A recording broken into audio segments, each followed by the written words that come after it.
পরিশ্রমের টাকা খরচ করে আমাকে খাওয়াবার জন্য নিমন্ত্রণ করছে।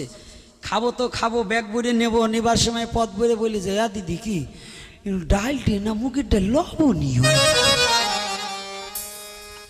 ধুর এই বাড়ির পায়েসের চেয়ে অমুকের বাড়ির পায়েসটা খুব ভালো হয়েছিল। কি বলে না, বলে কি না? তাহলে বোঝেন, একবারও বলে না যে না প্রভু আমার জন্য যা রেখেছিল সেটাই আমি পেয়েছি। ও কত কষ্ট করে আমাকে দুটো সেবা দিয়েছে, প্রভু ওকে এমন কৃপা করো ও যেন যতদিন পৃথিবীতে থাকে যেন সাধুগুরু বৈষ্ণবের সেবা দিতে পারে। এই কথাটা আমরা বলি, কথাটা বুঝতে পেরেছেন আমি কি বলছি?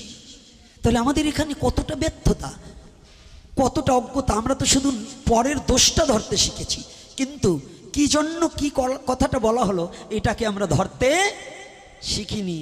আমরা পরশ্রী কাতরতা, নিজের দোষটাকে কোনোদিন খুঁজি না এবং সংশোধন করতে চেষ্টা করি না।